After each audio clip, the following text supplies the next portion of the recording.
Voilà, bienvenue à tous. Nous sommes donc sur la plateforme du Club Ozine Afrique Diaspora. Aujourd'hui, on reçoit Michael Reynaud, qui est dirigeant fondateur de Sondop. Tout à l'heure, il va nous en dire plus. Le thème d'aujourd'hui, c'est combiner au mieux l'analyse humaine et les apports de l'intelligence artificielle dans une démarche de veille. Bonsoir, Michael. Bonsoir Alain, merci de ton invitation.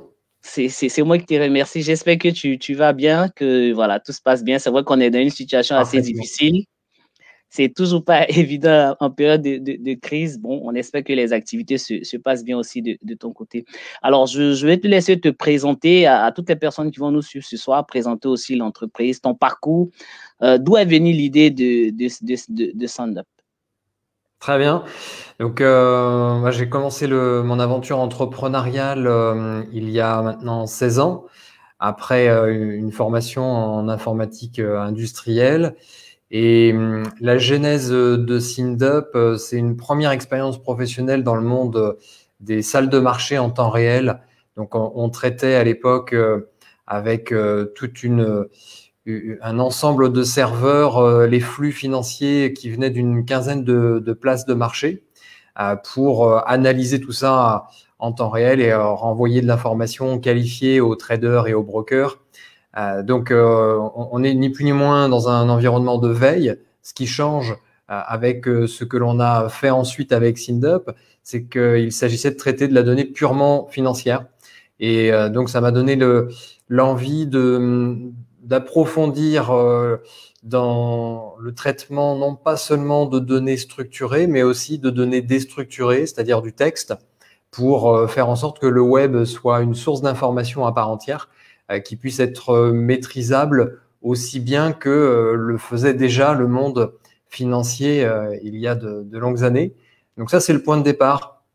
Et D'accord. puis ensuite, il y a eu la création de Sindup avec plusieurs activités dans la digitalisation et 5 années de recherche et développement pour le lancement de la première version bêta qui a connu un franc succès parce qu'on a eu en 3 mois 9000 bêta-testeurs. Donc, ça nous a nourri d'énormément de retours et ça nous a permis de mieux comprendre ce que pouvait attendre le marché. Et donc, depuis maintenant un peu plus de 10 ans, on déploie, on accompagne les organisations privées et publiques sur la démarche de veille sous l'angle technologique et puis sous l'angle également de la stratégie et de l'animation. Alors, c'est quoi aujourd'hui le contexte actuel de la veille et de tout ce qui est apport de données pour l'accroissement, le développement des entreprises? Parce qu'on sait qu'on est dans une situation exceptionnelle aujourd'hui. C'est quoi aujourd'hui le contexte réel qui se présente à vous? Alors, sorti de l'année 2020, nous, notre constat, notre bilan, il est que les organisations, qu'elles soient privées ou publiques, ont toutes remis à plat leur stratégie. Elles sont à la fois en train de se réinventer, de redéfinir leurs priorités et leur mode de développement, et puis en même temps, elles sont en train de se transformer de l'intérieur, les deux étant intimement liés. Donc, on a des consultations, des sollicitations qui sont le fruit de cette année de remise à plat avec des demandes très claires d'aide à la prise de décision, de faciliter le partage de l'information, le collaboratif. Donc, on est au carrefour entre améliorer la gestion, le pilotage, la prise de décision d'un côté, et puis d'un autre, la digitalisation des outils de travail et de collaboration. C'est quoi les offres aujourd'hui de SynDop? Qu'est-ce que vous apportez comme offre concrètement aux entreprises? Et pour aller un peu plus loin, vous touchez quoi? Toutes les entreprises, les grandes, les petites, les TPE, les PME? Parce que souvent, on s'est rendu compte que on a beaucoup de petites entreprises qui se disent, oh, pour nous, la veille stratégique ou l'intelligence économique ou même l'intelligence artificielle, c'est que pour les grandes entreprises. Est-ce que vous êtes dans cette démarche-là ou c'est le Alors, contraire? dès la création de Sindup, on était très ouvert en termes de modèle de prix très transparent avec des offres packagées pour pouvoir s'adapter en fonction de la taille du projet et donc indirectement de la taille de l'entreprise. Donc, on est accessible aussi bien pour des indépendants et des petites entreprises que pour des grands groupes internationaux. Ce qui va changer, c'est le dimensionnement en termes d'outils, mais aussi le mode d'accompagnement. Quand on va accompagner une transformation d'un groupe à l'international, évidemment, on va être beaucoup plus sur des plans de formation, sur le terrain, sur du contenu pédagogique, sur le marketing de l'offre en interne, puisqu'il y a une logique de client-fournisseur interne qu'il faut instaurer au sein de l'organisation. Alors que pour une plus petite entreprise, finalement, les utilisateurs sont parfois directement les décideurs eux-mêmes. Donc, on n'est pas dans les mêmes échelles de projet et on a une grille tarifaire qui s'adapte en fonction de ce dimensionnement et puis une relation client qui également est adaptée. Donc toute taille, tout secteur, ouais. On sait aussi qu'on a énormément de plateformes qui, on va pas employer ce thème qui dit qu'ils poussent peut-être comme des champions. C'est quoi aujourd'hui la particularité? Qu'est-ce que SendUp apporte comme vraie valeur ajoutée aujourd'hui? Les retours que l'on a de la part de nos clients sont souvent focalisés autour de la facilité de prise en main de la plateforme, parce qu'elle a été pensée pour pouvoir être, je le disais, accessible à toute taille d'entreprise. Donc, ça veut dire que il n'y a pas forcément des experts de la veille dans les PME. Et d'ailleurs, c'est de plus en plus vrai aussi dans les grands groupes, puisqu'on s'aperçoit que les responsables de veille sont de plus en plus focalisés sur l'animation en interne du réseau de veille, plus que sur des métiers exclusivement en back-office, sur de l'analyse de l'information. Les gens vont de plus en plus à la rencontre des directions métiers et des décideurs pour faire le pont entre la stratégie de veille d'un côté et puis les projets très concrets qui doivent être desservis d'un autre. Donc, facilité de prise en main, c'est un point important, l'ergonomie. L'accompagnement et la réactivité, ça c'est aussi le deuxième point qui sort dans nos benchmarks. On a un service client qui a une méthodologie d'accompagnement et aussi des outils qui nous permettent d'être très réactifs au quotidien par email, par téléphone, en partage d'écran, par chat. Donc on est dans une relation client multicanal et on fait en sorte que toutes les demandes soient traitées rapidement, sous 1 à 2 heures, et que on s'assure que les réponses soient personnalisées pour éviter la frustration que peuvent avoir parfois les utilisateurs d'outils quand ils ont des réponses un peu trop génériques. Donc, on va vraiment s'intéresser à la résolution du problème individuellement. Et puis, on a aussi un positionnement en termes de proposition de valeur qui est extrêmement ouvert. Donc, on a tous les connecteurs avec un ensemble d'outils du marché. On a une interface pour également que d'autres outils viennent se brancher à SendUp. Et tout ça nous permet d'avoir une spécificité qui est de positionner la solution plus comme une sorte de centrifugeuse qui va être connectée à une multitude de sources de bases de données et d'un autre côté à tout l'environnement de travail au sein de l'entreprise pour presque s'effacer et faire en sorte que cette plateforme joue son rôle d'aiguiller la bonne information au bon moment à la bonne personne. Et donc, il s'agit de passer par les outils que tout à chacun on a l'habitude d'utiliser. Donc, le commercial va être sur son CRM, l'équipe innovation va être sur son Slack, etc. Donc, on s'adapte à chaque environnement de travail. D'accord. On sait qu'aujourd'hui, la crise, on le disait avant de commencer cette émission, hein, la crise du Covid a complètement changé les choses. On se rend compte qu'on a plus des livraisons à domicile, on a le travail, le télétravail et d'autres aspects très concrets. On parle aujourd'hui de transformation digitale. Votre regard, vous qui êtes on va dire totalement dans le digital, c'est quoi votre regard aujourd'hui au niveau de l'entreprise sur cette transformation digitale? Comment est-ce que ça se passe? Est-ce que vous avez des conseils à donner à des entreprises par rapport à l'évolution des choses aujourd'hui, par rapport à cette transformation-là? Oui, bien sûr. La transformation digitale, bon, ça fait déjà longtemps qu'elle est en cours, mais elle arrive à un point un peu culminant. C'est-à-dire qu'on s'est aperçu déjà d'un certain nombre d'échecs, d'écueils, et le risque numéro 1 à éviter à tout prix, c'est de mettre les outils en place en espérant que tout le monde s'en empare, parce qu'en vrai, ça se passe pas comme ça. Donc, il faut bien préparer le projet en amont et combiner le déploiement des outils avec un plan de formation, d'accompagnement, d'animation, de communication en interne qui soit adapté. Il faut avoir aussi le bon rythme en fonction de la maturité au sein de l'organisation, en fonction de la culture dans l'entreprise. Donc, il faut trouver le bon rythme pour faire grandir le projet digital au fur et à mesure qu'il y a une adhésion et surtout qu'il y a des success stories qui peuvent être partagés. Parce que si on veut tout faire en même temps, alors qu'en fait, les personnes ne sont pas encore bien sensibilisées aux objectifs et que finalement, ils ont presque la contrainte de devoir se mettre à un outil sans trop savoir pourquoi, à quel bénéfice ils vont en retirer, ça va créer l'effet inverse et l'outil va devenir quelque chose de négatif alors qu'il est censé rendre service, faciliter Apporter des le solutions. quotidien. Donc la digitalisation, c'est beaucoup d'humains avant même d'être des outils et donc la formation et l'accompagnement, c'est la clé du succès. Et encore une fois, toutes les organisations en la matière ne sont pas au même niveau de maturité. Donc chaque cas est particulier et il faut prendre tous ces facteurs en compte pour que ensuite les outils puissent jouer leur rôle, c'est-à-dire nous libérer un maximum de temps pour se consacrer à l'analyse, à la prise de décision, à la collaboration. Les outils ne sont surtout pas là pour faire à la place des équipes. Elles sont là pour faire gagner du temps aux équipes, gagner en productivité.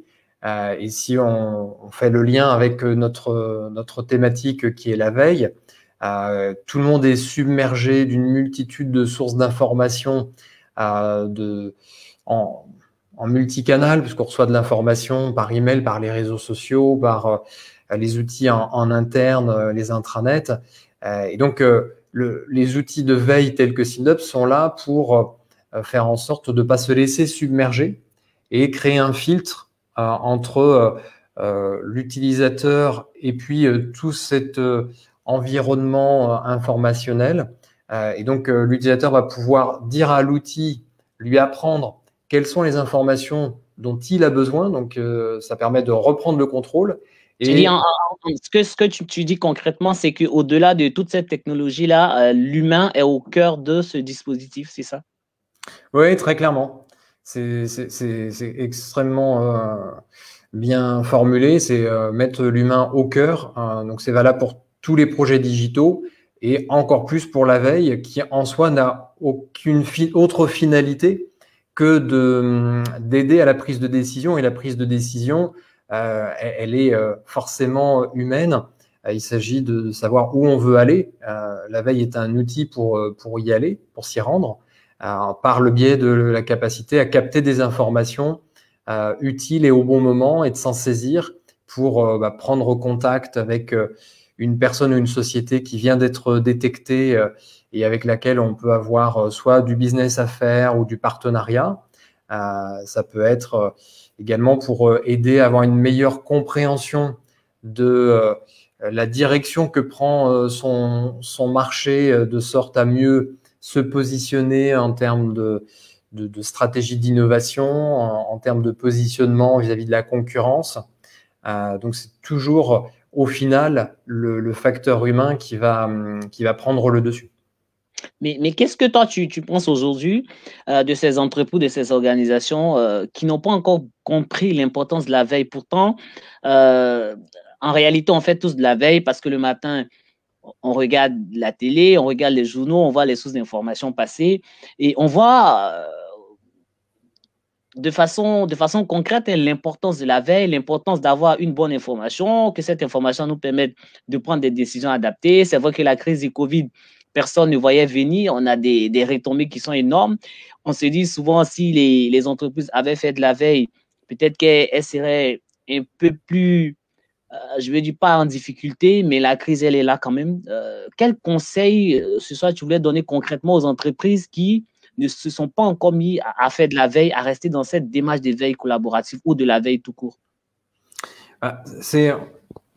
Si on veut avoir une organisation, une entreprise qui est capable d'être réactive pour relever des défis, pour gérer l'inattendu, l'incertitude, ça veut dire qu'il faut s'y préparer. C'est comme tout, toute une question de préparation.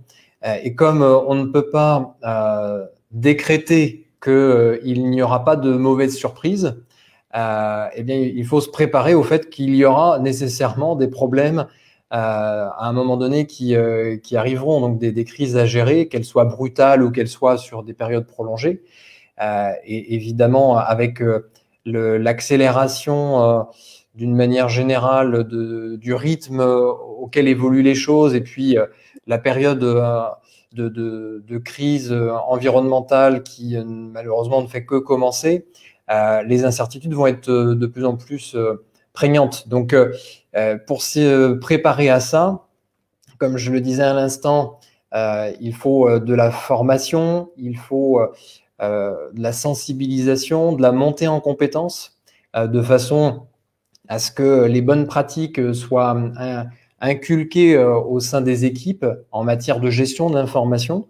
Il y a énormément d'aspects dans la gestion de l'information qui sont faciles à acquérir lorsqu'on bénéficie des bonnes formations, mais qui ne s'improvisent pas forcément, qui ne sont pas évidentes si on n'a pas été sensibilisé en amont.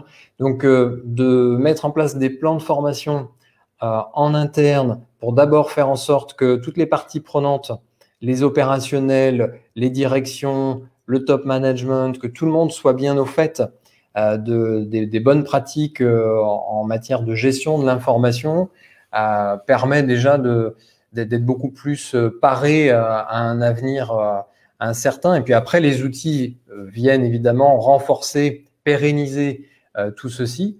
Parce qu'une fois qu'on a les concepts clés à l'esprit et qu'on a créé les bons réflexes, il faut gagner en productivité. Et donc, les outils interviennent à ce moment-là pour faire gagner du temps, automatiser tout ce qui peut l'être.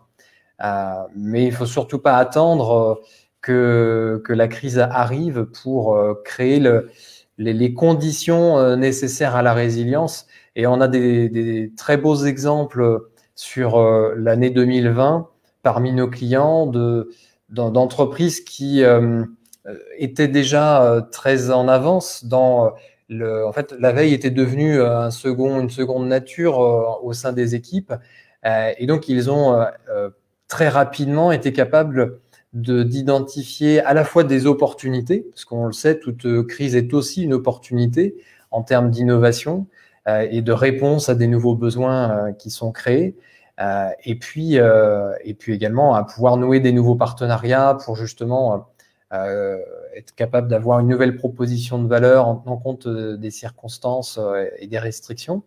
Et j'ai cité récemment dans une table ronde l'exemple de Laval Virtual, qui est un de nos clients, qui est une organisation spécialisée dans la réalité virtuelle et augmentée.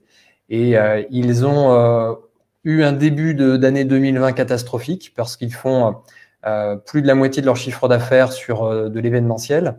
Et au second semestre, parce que ils ont rapidement senti là où ils pouvaient avoir une nouvelle proposition de valeur, parce qu'ils étaient en veille et que rapidement ils ont capté des signaux faibles, des signaux forts, ils ont identifié des opportunités, ils ont su trouver les partenariats technologiques très rapidement pour rendre réalisables leurs innovations. Et donc, ils se sont repositionnés au deuxième semestre. Ils ont rattrapé le retard du début d'année pour finalement être presque en croissance. Et ils ont même créé des nouvelles branches d'activité qu'ils vont conserver à l'avenir parce qu'ils ont notamment conçu toute une solution qui permet de créer des événements virtuels. Et donc, il y a énormément d'entreprises qui maintenant font appel à eux parce qu'ils ont démontré leur savoir-faire en termes d'organisation d'événements 100% virtuels. Et ça leur a permis de développer un chiffre d'affaires. Ils louent des espaces virtuels, ils co-organisent, ils conseillent. C'est un exemple d'entreprises qui sont suffisamment en veille active pour rebondir très rapidement. Donc, on voit totalement ici l'importance de la veille qui est la surveillance. Hein. Et cette surveillance a permis donc de capter des opportunités tout en minimisant les les menaces. Alors, moi, je voulais qu'on revienne un peu à tout ce qui est formation, parce que tu en as beaucoup parlé. On sait que le cœur aussi de la veille, c'est de la formation, même si je sais que beaucoup de veilleurs se disent, ben, nous, on a appris sur le tas, mais la veille, c'est pas de la débrouille. Je pense que c'est une organisation, c'est une démarche. Ce sont des outils, il faut les apprendre. Un mot sur la formation des veilleurs, un mot sur la formation de la veille, le contenu de formation que vous proposez. Alors, on a trois catégories dans notre catalogue de formation.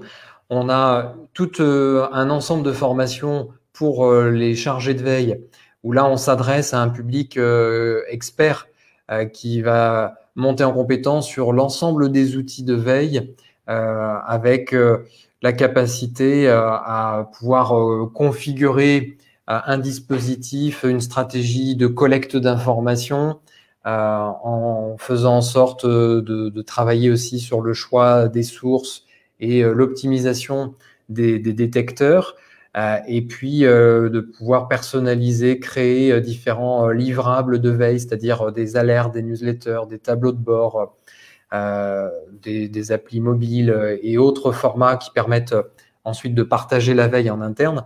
Donc là, on est côté back-office, hein, côté organisation du dispositif de veille. Et puis ensuite, on a un deuxième volet dans le catalogue qui s'adresse aux directions métiers. Et cette fois-ci, on va moins parler des aspects techniques et opérationnels. On va plus parler de l'intelligence métier, donc d'intelligence juridique, d'intelligence commerciale, intelligence marketing, etc. C'est-à-dire qu'on contextualise, on va se mettre à la place de chacune des directions pour bien se focaliser sur leurs objectifs, sur leur terminologie, sur leurs outils de travail au quotidien, de façon à faire en sorte de mettre la veille à leur service et qu'ils soient acteurs, puisque leur rôle, c'est à la fois d'exprimer des besoins pour que les responsables de veille puissent leur amener de l'information pertinente et qualifiée, et puis c'est également de savoir bien exploiter les résultats de la veille pour les transformer en action et en décision. C'est là que la valeur va se créer. Donc ça, c'est le deuxième volet. Et puis le troisième et dernier, il s'adresse au top management, donc direction générale, COMEX, CODIR, où là, on va plutôt être sur à la fois du partage d'informations sur l'impact des nouvelles technologies, la transformation des métiers, et puis sur de la sensibilisation pour que, à leur niveau, qui est une vision très globale, ils puissent bien identifier la façon dont une démarche de veille, et en particulier une veille collaborative, peut leur être favorable, d'un côté pour rendre leurs équipes plus agiles et gagner en productivité, créer de l'intelligence collective et bénéficier à leur niveau de remontées d'informations très qualifiées sur l'anticipation des risques, la détection des opportunités, la prospective pour pouvoir mieux imaginer leur stratégie à long terme. Donc voilà, il y a trois niveaux sur lesquels on propose des formations qui sont assez... On doit avoir à peu près une trentaine de formations différentes. Et donc, on compose un programme, un plan de formation en fonction des publics que l'on adresse et puis de leur contexte, de leurs priorités. D'accord. On entend beaucoup parler de veille collaborative. On sait très bien qu'aujourd'hui, dans des structures, dans les directions de stratégie et de veille, on parle de veille collaborative. Je voulais que tu nous en parles un peu plus. Et puis, autre chose, c'est qu'aujourd'hui, je voulais savoir par rapport à l'outil, la veille qui est faite, on a des outils qui sont spécialisés sur les réseaux sociaux, qui font la veille sur les réseaux sociaux. Il y a d'autres qui sont spécialisés dans tout ce qui est flux RSS. On a des outils qui sont spécialisés avec les recoupements des liens qui sont indexés et tout. Où est-ce que se positionne aujourd'hui l'outil? C'est quoi votre spécialité? Est-ce que c'est sur les réseaux sociaux ou bien l'outil englobe tout type de veille? Et puis, c'est quoi, comme je disais tout à l'heure, la veille collaborative pour les personnes aussi qui voudraient en savoir davantage? D'accord. Sur la partie des sources, on travaille sur les réseaux sociaux. C'est 50 millions de sources. Hein, j'espère que le chiffre il est bon. Oui, oui, tout à fait. En réalité, il est un peu plus important que ça, mais après, on ne met pas forcément à jour ce compteur parce que ça devient une course aux chiffres et c'est pas forcément l'idée. Mais il y a donc tout le web ouvert, les réseaux sociaux, tout ce qui est base de données clientes et les remontées terrain également qui sont très importantes. Ça participe à la démarche collaborative et surtout ça permet d'aller chercher ce qu'on appelle l'information grise, c'est-à-dire celle qui n'est pas en libre accès, mais qui pour autant peut avoir énormément de valeur dans la stratégie, la détection d'opportunités.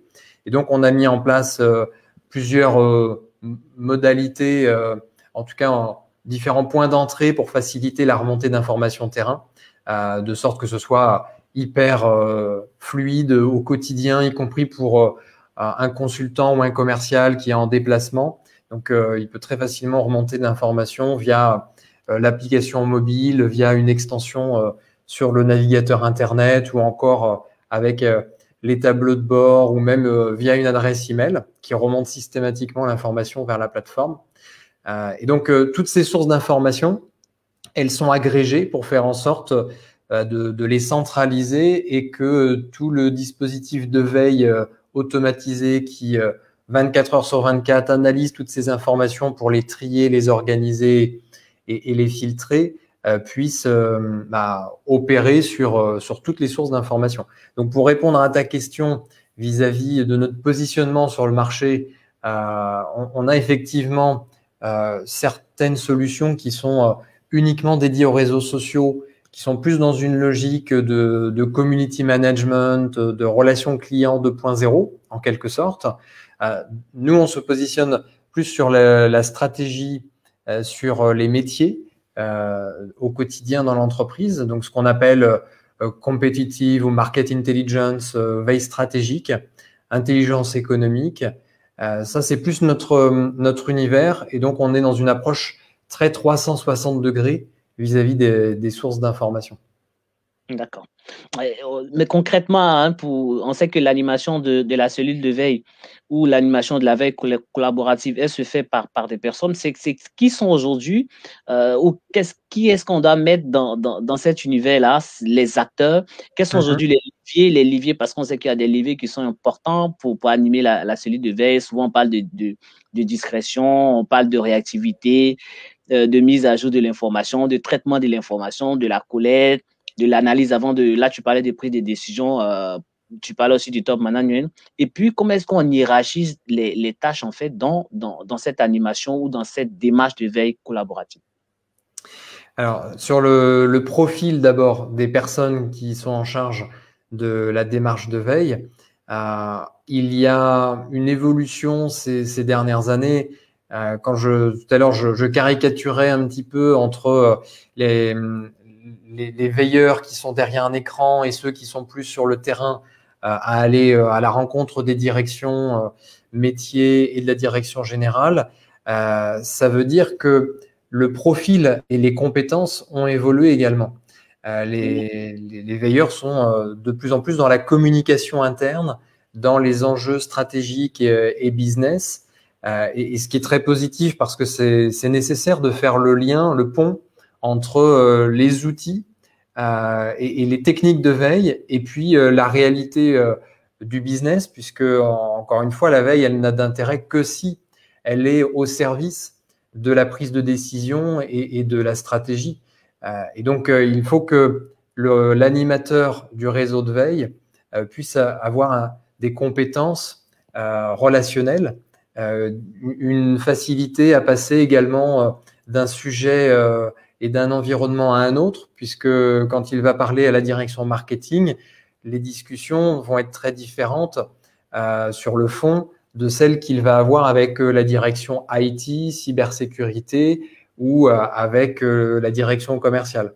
Donc, il faut une curiosité naturelle et puis une facilité sociale et relationnelle. Ça, c'est important et ça fait partie aussi des programmes de formation que l'on propose à nos clients et utilisateurs, parce que ce sont ce qu'on appelle des soft skills et ça se développe, ça se travaille. Il y a des bonnes pratiques, des techniques, il y a des personnes chez qui c'est très naturel et puis d'autres qui ont besoin de monter en compétences là-dessus. Et donc, ça, c'est pour répondre à ta première question sur le profil. Après, je ne sais plus quel était le deuxième volet de ta question. Effectivement, le profil du veilleur. Et puis l'autre, c'était les acteurs, en fait. C'est qui doit être les acteurs? Là, tu viens de répondre. Les leviers et comment est-ce qu'on hiérarchise les tâches? Alors, sur les rôles, on a d'un côté ceux qui ont le rôle d'administrateur et animateur du réseau de veille. Ils vont avoir autour d'eux un premier cercle de chargés de veille et analystes qui vont utiliser pleinement tous les outils de veille, vont pouvoir aller assez loin dans l'utilisation des outils et vont surtout créer de la valeur ajoutée par rapport à ce que les algorithmes sont capables de faire pour synthétiser, mettre en perspective, mettre en forme un certain nombre de recommandations, etc. Et puis ensuite, on a un autre cercle plus élargi qui va aller chercher dans chacune des directions métiers des experts que l'on appelle chez nous des curateurs experts. Et donc, ces personnes-là n'ont pas dans leur fiche de poste la veille qui apparaît, ou en tout cas, c'est pas leur métier du quotidien, mais ils vont malgré tout être mis à contribution parce qu'ils ont certaines connaissances, certaines expertises irremplaçables sur des aspects techniques, sur des aspects juridiques ou autres. Et donc, ils vont participer dans les éclairages de sorte que, par exemple, dans une newsletter, il puisse y avoir un édito qui sera rédigé par cet expert. Lui, ça va le valoriser en interne, ça va le mettre en avant pour qu'on puisse le l'identifier comme étant expert sur le sujet. Et puis, en même temps, il va donner encore plus de valeur à la newsletter qui sera d'autant plus appréciée par l'ensemble des personnes qui vont en prendre connaissance parce qu'elles auront les éclairages de leur expert interne sur cette information. D'accord. Et là, maintenant, je souhaite qu'on parle de sécurisation des données parce qu'on sait que c'est un sujet qui est très épineux. On a beaucoup de PME qui ont été piratées, qui sont exposées, même les grandes entreprises. Quels sont quand même les petits conseils que tu souhaites donner ce soir par rapport à la sécurisation des données? Avant de parler de conseils, déjà, notre positionnement sur la question, il est double. Il est à la fois technologique, donc on met en œuvre chez Syndup l'état de l'art en la matière pour sécuriser les serveurs et les données sur la couche logicielle. Donc, on met en œuvre toutes les bonnes pratiques et de formation et de sensibilisation également en interne au sein de nos équipes, parce que au-delà de nos équipes qui développent la plateforme, il y a aussi toutes les équipes en relation client qui ont des connaissances sur des informations qui sont confidentielles chez nos clients. Donc, il y a un vrai enjeu sur la formation et la sensibilisation. Et puis, au-delà de la solution Syndup, chez nos clients, on a prochainement, d'ailleurs, je crois que c'est la semaine prochaine, un webinaire dédié à la manière dont la veille peut être mise au service de la cybersécurité, parce que là aussi, on retrouve le facteur humain. On sait qu'en cybersécurité, il y a les aspects informatiques et puis il y a le risque humain qui est presque le risque le plus important. La faille est souvent humaine dans les cyberattaques. Et donc, quand il y a un dispositif de veille dans une entreprise qui va partager un bulletin d'information régulièrement sur des billets de blog, sur des articles ou sur des publications institutionnelles qui mettent en avant certains avertissements sur des nouvelles tendances en matière d'attaque, sur des bonnes pratiques, sur des outils utiles qui permettent de mieux se protéger. Tout ça, ça contribue en diffusant ces informations dans la communication en interne, d'acculturer, de sensibiliser en permanence l'ensemble des équipes à ces questions. Donc, il est intéressant dans ses axes de veille, quand une entreprise paramètre sa veille, d'inviter son responsable cybersécurité ou s'il n'y en a pas, le responsable, peut-être le dirigeant de l'entreprise lui-même, en tout cas la personne la plus à même de pouvoir se soucier de ces questions, de définir quelles sont les informations qu'elle souhaite partager régulièrement au sein de son entreprise pour que toutes les équipes soient bien sensibilisées. En plus, on sait que ce sont des sujets qui évoluent en permanence. Hein. Les techniques de cyberattaque sont très créatives, ils innovent beaucoup. Et donc, il faut se tenir au courant pour faire en sorte que quand la nouvelle technique, par exemple, par email, régulièrement, il y a des nouvelles techniques pour donner envie à l'utilisateur de cliquer et donc finalement de se faire piéger. Si on a lu dans un bulletin d'information de veille l'apparition de cette nouvelle technique 48 heures plus tôt, on sera en tant qu'utilisateur un peu plus vigilant, on aura un œil plus averti. Donc, la cybersécurité, c'est aussi une dimension que la veille peut contribuer à renforcer. D'accord. Un mot sur la souveraineté des données, la souveraineté de l'information. Alors, sur ces questions, on a chez nous une politique d'hébergement sur des serveurs exclusivement en France, avec contractuellement des engagements en matière de propriété de toutes les informations qui appartiennent à nos clients, avec des clauses de réversibilité. Bien sûr, avec toutes les clauses RGPD, toutes les procédures RGPD qui vont bien. Donc ça, c'est pour le côté SynDup. Et d'une manière générale, c'est un sujet sur lequel on est également assez activement en veille. On a lancé l'année dernière un observatoire de l'industrie du numérique avec différents partenaires, dont Play France Digital, qui est un collectif, une association qui réunit un certain nombre d'éditeurs logiciels et de sociétés du numérique pour promouvoir toutes les évolutions réglementaires, juridiques qui sont nécessaires à faire progresser la question de la souveraineté de la donnée. Donc, c'est un vaste sujet. On a sur la chaîne YouTube de SynDup une table ronde de restitution des travaux de l'observatoire qui est disponible pour ceux qui veulent rentrer plus dans le vif du sujet, parce qu'il s'est passé énormément de choses ces 12 derniers mois. Avec la crise sanitaire, on a vu que les questions de résilience étaient centrales et que notre dépendance dans le domaine du numérique pouvait nous mettre en zone risque. Et donc, il y a eu beaucoup d'avancées en la matière en Europe, notamment, mais pas seulement. Donc, on a fait une table ronde justement pour rappeler toutes les étapes, tous les caps qui ont été franchis et là où on en est aujourd'hui et les enjeux de demain, notamment sur les données de santé. D'accord. Quelles sont aujourd'hui les difficultés? On a parlé de l'apport de l'humain, on a parlé de l'intelligence artificielle. Quelles sont aujourd'hui les difficultés à combiner cette analyse-là pour rejoindre un peu la thématique d'aujourd'hui? Très concrètement, quelles sont les difficultés à combiner l'analyse humaine et les apports de l'analyse de l'intelligence artificielle, pardon?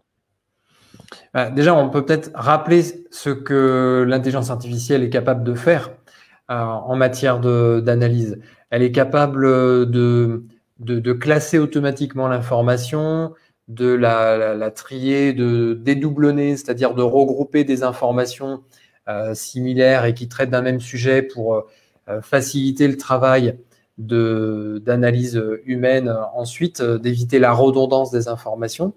Elle est capable, par l'analyse du langage, de détecter des personnes, des marques, des sociétés, des concepts, ce qui permet ensuite de voir quels sont les concepts qui émergent, les nouveaux acteurs qui se positionnent par rapport à tel ou tel sujet sur lequel on est en surveillance. Donc, ce traitement du langage, il va ensuite permettre d'aller plus loin avec du machine learning pour entraîner des algorithmes, non pas à partir de mots-clés, mais exclusivement de centres d'intérêt en disant au système ce qui est valide ou non valide. Les suggestions vont être de plus en plus personnalisées. Ça, c'est quelque chose que aujourd'hui tout le monde connaît bien avec notamment les plateformes grand public. Et puis, elle va pouvoir, la plateforme et la technologie, automatiser la redistribution des informations mises en forme avec la bonne charte graphique pour faire en sorte que tout ça soit agréable à consulter. Mais ensuite, là où s'arrête l'intelligence artificielle, c'est justement l'interprétation, c'est ce que l'on veut faire de ces informations. Et c'est là que d'avoir une analyse humaine pour mettre soit une mise en perspective, soit une recommandation, ou en complétant les résultats du système automatisé pour extrapoler, pour imaginer une innovation qui pourrait en découler. Là, aujourd'hui, l'humain n'est pas remplaçable, et d'une certaine façon, tant mieux. Ça serait dommage si on laissait la place à l'intelligence artificielle sur la prise de décision.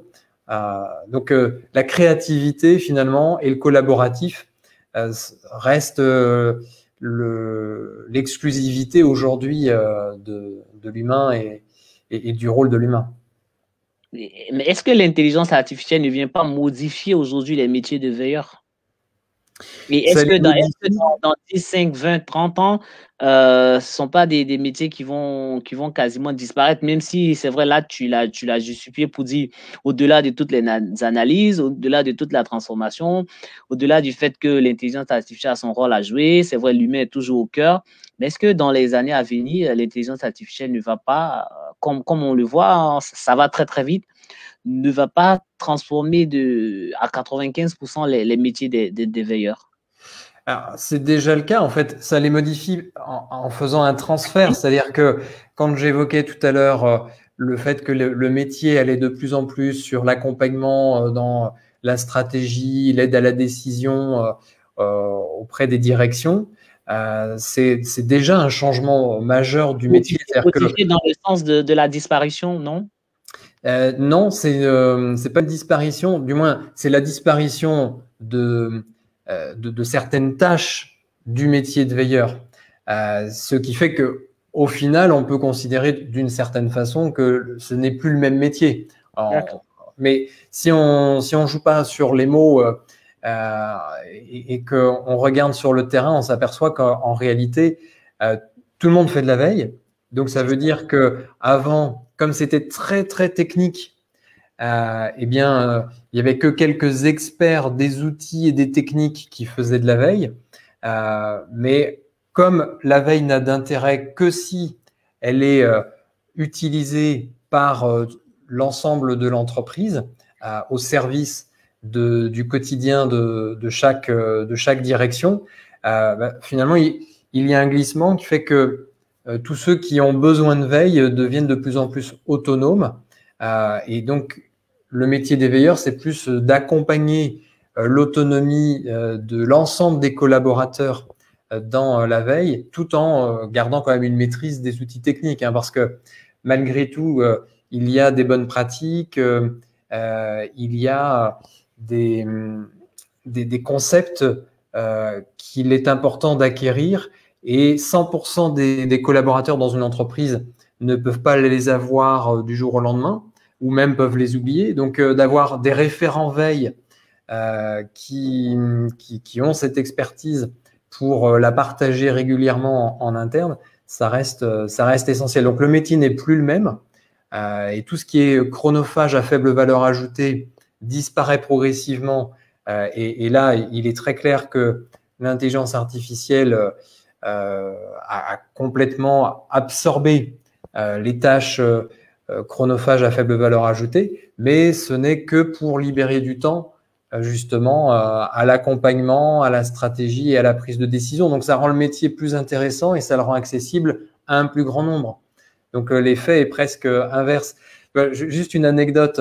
On a parmi nos clients la Maïf, qui est donc une assurance mutuelle. Et il y a, je crois, 2 ans ou 3 ans, ils ont répondu à une interview de retour d'expérience. Donc, journaliste leur a posé des questions et la formulation du journaliste a été de mettre en avant le fait que la Maïf était heureuse de voir que le nombre de veilleurs avait doublé ces 24 derniers mois et qu'ils avaient la perspective encore de doubler ce réseau dans les deux prochaines années. Et on a eu des échos de personnes qui nous ont dit, mais je ne comprends pas, si vos clients disent qu'ils ont de plus en plus de veilleurs, ça veut dire que en fait, votre système, il fonctionne pas bien. C'est pas normal, les gens ne devraient plus faire de la veille. Donc, ça montre bien que la définition de veilleur, elle a toute son importance. Si on reste sur l'image du métier d'il y a 10 ans, effectivement, d'avoir de plus en plus de veilleurs, c'est un problème. En revanche, ce qu'on entend par veilleur aujourd'hui est générateur de performance, d'agilité. C'est créer de la capacité à innover, à anticiper des risques, à saisir des opportunités et puis à transformer l'information en action. Donc aujourd'hui, quand on parle de résilience et de conduite perpétuelle du changement, de gestion de l'incertitude, plus que jamais, les entreprises ont besoin de faire monter en compétence les collaborateurs sur la veille. Mais ça ne veut pas dire qu'ils vont faire que ça toute la journée. Ça veut dire qu'ils vont avoir cette corde à leur arc pour être encore meilleurs dans les missions qui leur sont confiées et dans l'atteinte des objectifs. D'accord. Alors, très concrètement, moi j'ai envie de prendre un exemple. On sait qu'il y a quelques années, on avait de grandes sociétés de téléphonie, telles que Ericsson, Siemens, Nokia et même Motorola, qui étaient un peu les leaders il y a peut-être 10-15 ans ou même 20 ans peut-être de cela. Et puis, il y a un nouvel acteur on ne sait pas d'où il est venu, qui est venu, c'est Apple avec le iPhone. Et on s'est rendu compte que avec le iPhone, il a tout rajouté. Il a rajouté la photo, il a rajouté la vidéo, il a rajouté les écrits, il a rajouté Internet et tout, les échanges, les mails, l'intranet et tout, il a tout rajouté. Est-ce ça dit que les autres entreprises, parce qu'aujourd'hui, elles n'hésitent carrément pas où elles se sont reconverties. On voit que Kodak, qui était dans tout ce qui est appareil photo et tout, n'a pas pu être constant par rapport à des appareils numériques et tout. On sait qu'aujourd'hui, avec l'iPhone, en fait, les autres téléphones, les autres smartphones, est-ce ça dit que ces entreprises-là non seulement n'ont pas vu venir, Apple, et puis elles n'ont pas fait de la veille? Oui, ce sont un peu des cas d'école, mais souvent on s'aperçoit que c'est pas qu'ils ne l'ont pas vu, c'est qu'ils n'ont pas voulu prendre les décisions qui s'imposaient et qui sont parfois difficiles à prendre. Il y a une tendance quand une entreprise est extrêmement rentable et qu'elle bénéficie d'une certaine assise et notoriété, le risque est toujours de se reposer sur des acquis et d'avoir le sentiment que la poule aux œufs d'or ne s'envolera jamais. Et puis, quand les choses arrivent, il peut y avoir un déni parfois. Et puis, quand une entreprise a atteint une certaine taille, il y a une inertion, il y a plein de freins au changement.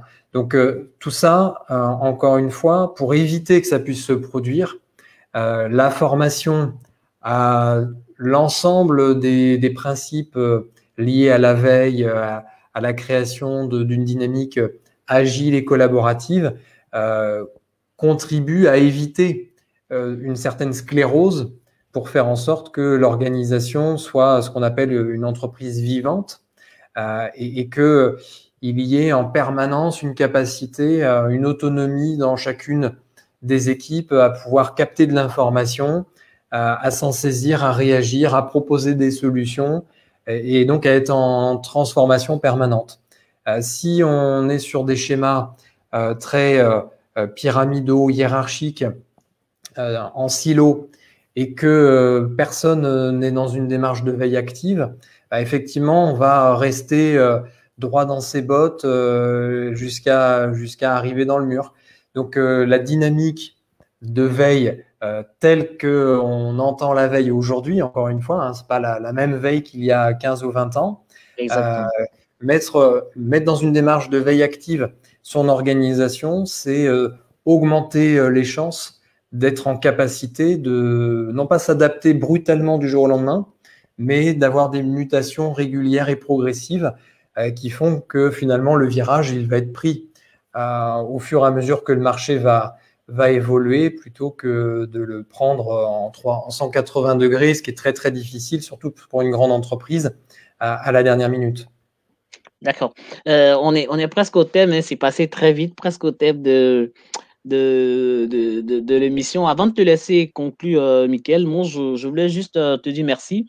Et franchement, on a beaucoup appris encore ce soir sur les techniques d'éveil, sur l'analyse, sur la veille collaborative, les acteurs, sur la technologie, sur l'intelligence artificielle. Comment est-ce qu'aujourd'hui l'intelligence artificielle viendra donc pas modifier, mais apporter ce qu'elle peut apporter aux différents veilleurs qui restent toujours le cœur de métier de la veille au niveau de la stratégie. C'est quoi aujourd'hui, avant de te laisser conclure, donc je le disais tantôt, les projets d'avenir de SynUp? Les projets d'avenir, c'est de continuer en permanence à innover. C'est-à-dire qu'il ne faudrait pas que, en tant que promoteur de la veille, on tombe nous-mêmes dans l'écueil de rester figé. Et ça passe par énormément d'interactions et de collaboration. On travaille beaucoup en écosystème et en réseau, donc ça, c'est très nourrissant. Et puis, on a un club utilisateur, on a aussi un groupe de réflexion avec des organisations qui sont assez avancées dans leur démarche pour pouvoir co-construire et réfléchir ensemble à l'évolution des métiers, puisque finalement, on se rend compte qu'il y en a plusieurs, des métiers de la veille et de l'intelligence économique. Donc, c'est d'être en mouvement permanent et puis de faire en sorte d'imaginer je dirais, ce que l'on ignore aujourd'hui. Il y aura forcément des changements importants encore à l'avenir, même s'il y en a déjà eu beaucoup ces dernières années. Et on ne peut pas forcément tous les prévoir. Et donc, il faut être capable d'identifier les signaux faibles au fur et à mesure qu'ils se présentent et qui se révèlent. Et donc, de continuer à collaborer activement avec les réseaux d'entreprises, avec nos clients, avec des partenaires, et d'aller chercher surtout des environnements divers et variés, parce que c'est en travaillant, en collaborant avec des gens qui viennent vraiment d'univers, d'horizons très différents, que on arrive à bien percevoir les choses. On découvre parfois les meilleures idées à un moment totalement inattendu. Donc ça va être notre sujet, de créer des communautés pour développer ensemble les solutions de demain. D'accord. Ton mot de fin, ta conclusion sur cette thématique?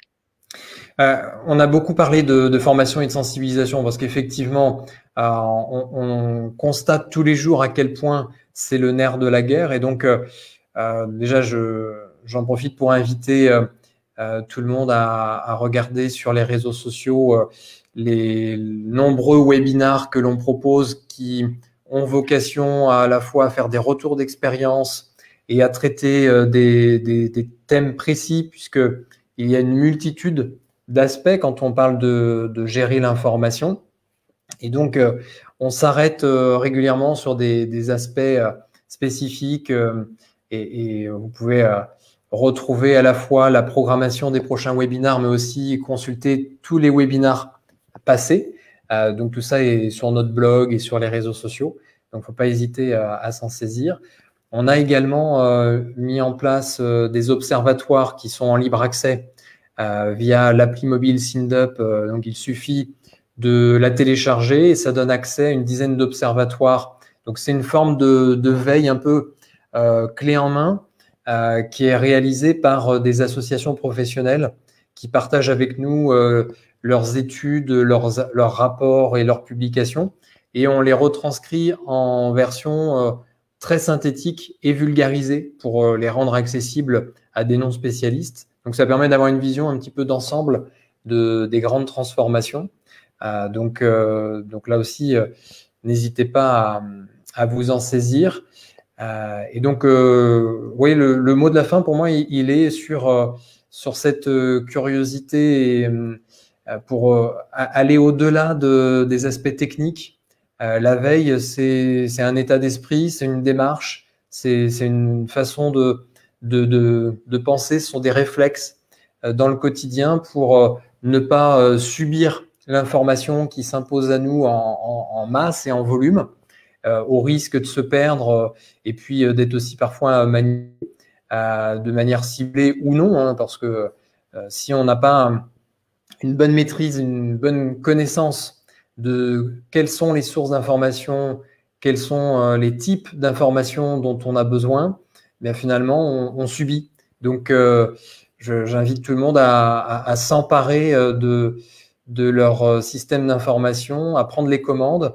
Et donc, ça passe d'abord par se poser quelques questions essentielles. C'est de quoi j'ai besoin, quelles sont les sources sur lesquelles je souhaite m'appuyer, et surtout de jamais oublier l'esprit critique, qui est aussi un point essentiel, surtout de nos jours. D'accord. Je rappelle donc qu'on recevait Michael Renaud. Le thème d'aujourd'hui, c'est combiner au mieux l'analyse humaine et les apports de l'intelligence artificielle dans une démarche de veille. Michael, on te dit merci. J'espère qu'on se Merci, Alain. retrouvera sur d'autres thématiques qui sont liées à la veille, à l'intelligence économique et aux outils de veille. On te dit merci. On dit merci à toutes les personnes qui nous ont suivis, qui retrouveront cette vidéo. On la remettra sur YouTube. La vidéo elle va continuer de tourner donc sur Facebook. Et puis, n'hésitez surtout pas à contacter StreamUp. Ils sont partout, ils sont sur tous les réseaux sociaux, ils ont un site internet, ils sont sur LinkedIn, ils sont sur Facebook, ils sont sur YouTube, ils sont sur Twitter. Peut-être que il y a d'autres réseaux que je n'ai pas cités, mais ils sont partout. En tout cas, vous tapez StreamUp, vous les verrez partout. Si vous avez besoin donc de mettre en place un système de veille, vous pouvez les contacter et puis en savoir davantage. Merci à tout le monde et puis on se dit à mardi prochain. Bonne soirée à tous. Merci, bonne soirée.